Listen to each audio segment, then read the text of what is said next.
چاہیے۔ مثال کے طور پر اگر آپ سے کوئی سوال کرے تقدیر کے تعلق سے کہ انسان کی تقدیر اللہ نے لکھ دی ہے، جو کچھ تقدیر میں ہے وہ ہونے والا ہے، ہم اس کے تعلق سے بحث کریں گے، تو خود رسول اللہ صلی اللہ علیہ وسلم نے تاکید فرمائی کہ کبھی تقدیر کے مسئلے پر بحث نہیں کرنا چاہیے۔ تقدیر کے مسئلے میں جتنی بحث کریں گے اتنا تم گمراہ ہو کر رہ جاؤ گے۔ تو تھوڑے امور ایسے ہیں جن کے تعلق سے بحث کرنے کی اجازت نہیں۔ بہت چاہے وہ جتنا علم حاصل کرنا ہے کر لے، لیکن اگر کسی بھی بڑے سے بڑے عالم کو یہ سوال کیا جائے، رسول اللہ صلی اللہ علیہ وسلم کے پاس جبرائیل علیہ السلام آتے تھے، یہ تمام حضرات جانتے ہیں، کس طرح آتے تھے؟ کیا کوئی آدمی اس کا جواب دے سکتا ہے؟ رسول اللہ صلی اللہ علیہ وسلم پر جبرائیل علیہ السلام وحی لے کر آتے تھے۔ اگر کوئی سوال کرے کہ بتاؤ بھی کس انداز میں وحی نازل ہوتی تھی، تو کوئی آدمی اس کو تعریف کر نہیں سکتا کہ وحی کس انداز میں آتی تھی۔ رسول اللہ صلی اللہ علیہ وسلم نے ارشاد فرمایا کہ تم حق کی طرف ایک قدم آگے بڑھاؤ، اللہ 10 قدم آگے بڑھائے گا۔ اب وہ ایک حدیث لے کر کوئی آدمی آپ سے کہے اللہ کیسے چلتا ہے، اگر چلتا ہے تو کیا اس کے پاؤں ہیں؟ اس قسم کے بے تکی سوالات اگر کوئی کرتا ہے تو اس قسم کی بحث مباحثے میں کبھی جانا نہیں چاہیے، کیونکہ جانے سے انسان کے ایمان کی خرابی کا اندیشہ رہتا ہے۔ تو ہر معاملے میں بحث کرنا یہ ہماری شان نہیں۔ خود رسول اللہ صلی اللہ علیہ وسلم نے بھی ارشاد فرمایا کہ چند صحابہ دینی امور کے تعلق سے بحث کرتے ہوئے بیٹھے ہوئے تھے، تو رسول اللہ صلی اللہ علیہ وسلم نے منع فرمایا اور کہا کہ بے جا بحث جہاں بھی ہوتی ہے وہ وہاں پر کوئی خیر باقی نہیں رہتا۔ خصوصیت کے ساتھ آج نوجوانوں کو خصوصیت کے ساتھ اس بات کی تاکید کی جاتی ہے کہ سوشل میڈیا وغیرہ پر بیکار کی بحث مباحثے میں نہ پڑیں، کیونکہ اس سے آپ کا وقت ضائع ہو رہا ہے، کیونکہ آپ اس میں جتنا بحث کرنا چاہیں کر لیں لیکن اس سے کچھ حاصل ہونے والا نہیں۔ آج نوجوانوں میں ایک سوال یہ بھی ہے کہ مناظرہ کیوں نہیں ہوتا؟ مناظرے کے کچھ اصول ہوتے ہیں جو آج ہونا ناممکن چیز ہے۔ سب سے پہلی چیز مناظرے کے اصول میں یہ ہوتی ہے، ایک حکم کا ہونا، یعنی چیف جسٹس، دو آدمی آپس میں بیٹھ کر بات کر رہے ہیں تو ایک آدمی ایسا ہونا چاہیے جو منصف انداز میں دونوں کے دلائل سن کر فیصلہ کرے کہ یہ آدمی کی بات حق ہے، یہ مسئلے میں یہ آدمی غلط ہے۔ اتنا انصاف کے ساتھ بات کرنے والا ہونا چاہیے۔ آج دنیا بھر میں آپ دیکھ لیجئے، کہیں آپ کو ایسا انصاف پسند اگر آدمی ملتا ہے تو مناظرہ کیا جا سکتا ہے۔ ایک طرف ایک مسلک کے آدمی ہے، دوسری طرف دوسرے مسلک کے آدمی ہے۔ اب سوال یہ ہے کہ کسی کو حکم بنائیں تو کس کو بنائیں؟ کون آدمی ہے جو اس بات کا یقین کر سکتا ہے کہ وہ نہ ان کی بات کرے گا وہ مسلک والوں کی، نہ یہ مسلک والوں کی بات کرے گا؟ آج ہم مہدوی اگر کسی سے مناظرہ کریں، سوال پہلا یہی پیدا ہوتا ہے حکم ثالث کس کو بنانا چاہیے؟ کون سے مسلک والے کو آپ لا کر بٹھائیں گے؟ اگر کسی ایک مسلک والے کو لا کر بٹھائیں گے تو وہ کس جانب فیصلہ کرے گا، اس کے عقائد کس کے ساتھ ملتے جھلتے ہوں گے، وہ اسی جانب فیصلہ کرنے والا ہے۔ تو یہ مناظرے وغیرہ کے جو باتیں کی جا رہی ہیں یہ آج کے دور میں ناممکن ہے۔ سب سے پہلی بات ہمارے لیے سب سے اہم چیز یہ کی ہے کہ ہم کو اپنے اپنے عقائد پر مضبوط ہونا چاہیے۔ اگر عقائد کے تعلق سے آپ کے ذہنوں میں کچھ سوالات ہیں، ان سوالات کو پیش کرو، جو حضرات ہیں وہ جواب دیں گے، یا ان سے نہ بن پڑے تو جو علماء کرام ہیں وہ آپ کو جوابات دیں گے۔ اسی لیے خود حضرت امام ابو حنیفہ جو اپنے زمانے کے اتنے بڑے مجتہد، اتنے بڑے فقیہ، انہوں نے خود اپنے بیٹے کو تاکید فرمائی کہ بیٹے کبھی زندگی میں مناظرہ نہ کرنا۔ بیٹے نے پوچھا کہ آخر کیا بات ہے، یہ کب کی بات ہے؟ حضرت امام ابو حنیفہ کے زمانے کی، تو تقریباً 1200-1300 سال پہلے کی بات ہے۔ اس زمانے میں ابو حنیفہ نے تاکید کی تھی اپنے فرزند کو کہ کبھی کسی مناظرے میں شرکت نہ کرنا، کسی سے مناظرہ نہ کرنا۔ بیٹے نے پوچھا وجہ کیا ہے کہ کسی سے مناظرہ نہیں ہونا چاہیے؟ تو حضرت امام ابو حنیفہ نے جواب دیا اس کی وجہ یہ ہے کہ پہلے جو مناظرہ ہوتا تھا وہ دو آدمی بیٹھ کر بات کرتے تھے تاکہ حق بات کیا ہے اس کو سمجھ سکیں۔ اب جو مناظرہ کیا جا رہا ہے اس کا طریقہ یہ ہو گیا سامنے والے کی توہین کرنا، سامنے والے مسلک کی تذلیل کرنا، اس مقصد کے تحت مناظرہ ہو رہا ہے۔ تو ان بنا پر ان اصول پر کبھی بھی مناظرہ نہیں ہونا چاہیے.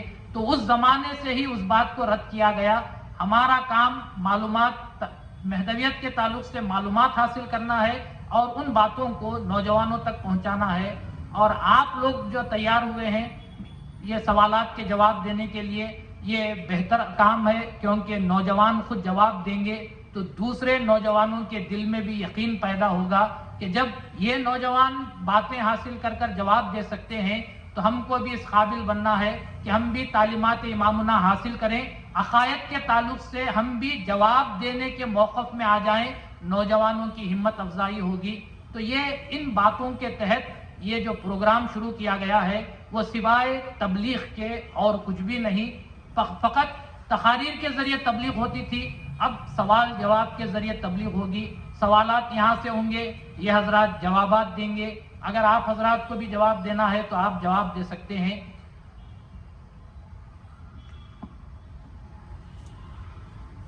بحث کے دوران چند ضروری باتیں ہیں، ان ضروری باتوں کو یاد رکھنا ہے کہ جب بھی کسی سے بحث ہوتی ہے سب سے پہلے آپ کو شفقت اور محبت کے ساتھ اس سے بحث کرنی چاہیے. سامنے والے کو ذلیل کرنے کی نیت سے اگر آپ کام کریں گے تو خدا کی جانب سے آپ کو کوئی نصرت ملنے والی نہیں. خود حضرت علی رضی اللہ تعالیٰ عنہ کا واقعہ ہے کہ حضرت علی کرم اللہ وجہہ، آپ ایک مشرک کو جو ہے آپ سے جنگ ہوتی ہے، جھگڑا ہوتا ہے میدان جنگ میں، اس مشرک کو آپ زمین پر گراتے ہیں اور سینے پر چڑھ بیٹھتے ہیں اور تلوار اٹھاتے ہیں تاکہ اس کا معاملہ ختم کر دے. لیکن اس اثنا میں وہ مشرک حضرت علی کرم اللہ وجہہ کے چہرے مبارک پر تھوک دیتا ہے اور حضرت علی اس کو مارنے کے بجائے چھوڑ دیتے ہیں اور اٹھ کر کھڑے ہو جاتے ہیں. مشرک نے پوچھا کیوں چھوڑ دیا؟ تو حضرت علی نے جواب دیا کہ میں تجھ سے جو جنگ کر رہا تھا وہ اللہ واسطے ہے، جب تو نے میرے منہ پر تھوکا تو میرا نفس نے کہا اسے مارنا چاہیے، تو میں نے کہا کہ اب نفس شریک ہو گیا، اب مجھے بات نہیں کرنی، اب مجھے جھگڑا نہیں کرنا. تو یہاں کبھی بھی کسی سے بات کرو تو سامنے والے سے محبت ہونی چاہیے. ریاکاری یعنی میں بڑھ جاؤں، میں اچھا ہو جاؤں، اس جذبے کے تحت کام کرنا، اس میں کبھی خدا کی نصرت نہیں ہوتی. بات کرنے کے دوران گالی گلوچ، سامنے والے کو غلط ناموں سے پکارنا، یہ ہمارا شیوا نہیں ہے، بلکہ مہدی موعود علیہ السلام نے تو یہ فرمایا کہ ہم مہدوی مچھلی کی صفت رکھنے والے ہیں کہ کوئی پانی کے کنارے پر جو مچھلی رہتی ہے اگر کوئی قریب بھی آتا ہے تو مچھلی اندر پانی کے اندر تہ میں چلے جاتی ہے، اس کو نقصان پہنچانے کی کوشش نہیں کرتی. تو یہ ہم مہدویوں کا طریقہ ہے. اس طریقے کو ذہن میں رکھ کر اس بات کا خیال رکھو کہ ہمارا سوائے اس کے اور کوئی مقصد نہیں کہ نوجوانوں کے ذریعے نوجوانوں تک مہدویت کی تعلیمات کو پہنچانا ہے. اب کئی لوگوں کے ذہنوں میں یہ سوال بیٹھا ہوا ہے کہ آخر یہ جو ڈیبیٹ ہونے والی ہے وہ کس انداز میں ڈیبیٹ ہوگی.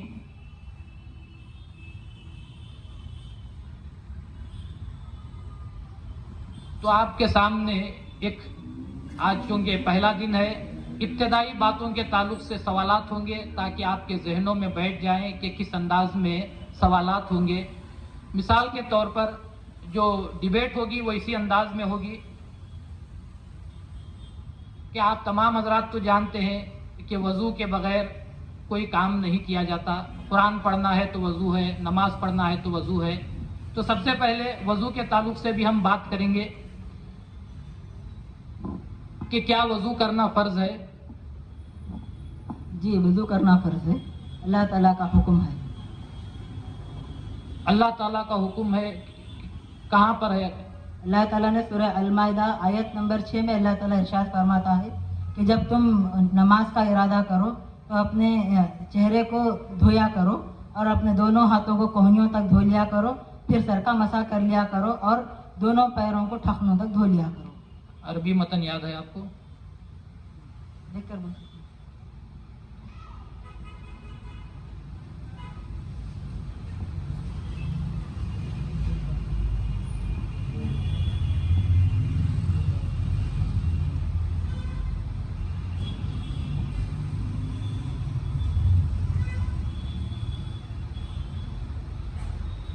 وَإِذَا قُمْتُمْ لِلصَّلَاةِ فَاغْسِلُوا. اعوذ باللہ من الشیطان الرجیم، بسم اللہ الرحمن الرحیم. یا ایھا الذین آمنوا اذا قمتم الی الصلاۃ فاغسلوا وجوہکم وأيديكم إلى المرافق وأيديكم إلى المرافق وأمسحوا برؤوسكم وأرجلكم إلى الكعبين. تو یہ آیت کے تحت آپ کا کہنا ہے کہ وضو فرض ہے. وضو فرض. کیا اس آیت میں یہ ذکر ہے کہ فرض ہے؟ اس آیت میں امر کا صیغہ ہے کہ جب تم نماز کا ارادہ کرو، امر کا صیغہ ہے، اور جہاں پر امر کا صیغہ آ جائے، جہاں پر حکم کا صیغہ آ جائے، وہ چیز فرض ہو جاتی ہے. تو جہاں جہاں قرآن میں امر کا صیغہ آیا ہے آپ کے کہنے کے مطابق وہ فرض ہے. جی عبادات کی حد تک. عبادات کی حد تک. دوسرے معاملات میں وہ چیز فرض نہیں ہے. جی دوسرے معاملات میں وہ فرض نہیں ہے. جی دوسرے معاملات میں وہ فرض نہیں ہے، وہ جائز ہے. وہ جائز ہے. جائز ہے. اجازت دی گئی. اس کی اجازت دی گئی ہے. تو یہ ایک قاعدہ ہمیشہ تمام لوگوں کو یاد رکھنا چاہیے کہ جہاں کہیں اللہ نے قرآن میں امر کا صیغہ یعنی حکم دیا ہے یہ کرو، تو جب اللہ کا حکم ہوتا ہے یہ کرو تو اس چیز کو فرض قرار دیا جاتا ہے. اسی لیے امامنا مہدی موعود علیہ السلام نے ذکر اللہ کو فرض فرمایا، صحبت صادقین کو فرض فرمایا، کیونکہ یہ وہ تمام چیزیں ہیں جو اللہ نے قرآن میں امر کے صیغے کے ساتھ اللہ نے حکم دیا ہے. تو آپ کا کہنا ہے کہ وضو اس آیت کی وجہ سے فرض ہے. اب وضو میں کتنے فرائض ہیں؟ وضو میں 4 فرائض ہیں جو اس آیت میں بیان کیے گئے ہیں. جو پہلے تو چہرہ دھونا ہے، وجوہکم، پھر وہ ایدیکم الی المرافق، دونوں ہاتھ کوہنیوں تک دھونا ہے، پھر وامسحوا برؤوسکم، اور سر کا مسح کرنا ہے، اور اس کے بعد وارجلکم الی الکعبین، دونوں پیر دھونا ہے، ٹخنوں تک دھونا ہے. اور سنتیں دونوں ہاتھ کلائیوں تک دھونا ہے، اس کے بعد کلی کرنا ہے، ناک میں پانی لینا ہے، اور اس کے علاوہ ناک میں پانی لینا ہے، اور تین مرتبہ دھونا ہے، پے در پے دھونا ہے، مسواک کرنا ہے، اور نیت کرنا ہے. اور وضو سے پہلے نیت فرض ہے. تو وضو سے پہلے رفع حاجت کرنا ہے. تو یہ تقسیم کس نے کی کہ یہ فرض ہیں اور یہ سنتیں ہیں؟ یہ فقہی تقسیم ہے، فقہاء نے کی ہے یہ تقسیم. کس بنیاد پر یہ تقسیم ہوئی ہے؟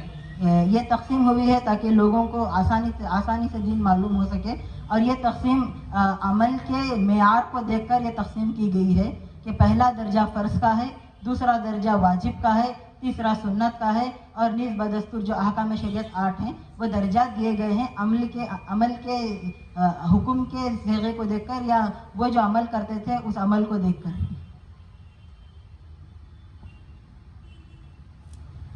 سوال سنیں آپ. جی یہ جو تقسیم کی گئی ہے کن بنیادوں پر؟ یہ فرض ہے اور یہ سنت ہے. یہ تقسیم کی گئی ہے کن بنیادوں پر؟ یہ تقسیم کی گئی ہے میں ان بنیادوں پر کہ جو اللہ کا حکم ہے یا جو دلیل قطعی سے ثابت ہوتا ہے وہ فرض ہے، اور جو رسول اللہ صلی اللہ علیہ وسلم کا حکم ہے وہ سنتوں میں رکھا گیا ہے.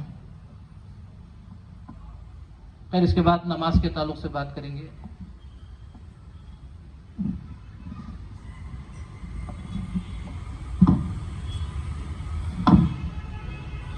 کیا نماز فرض ہے؟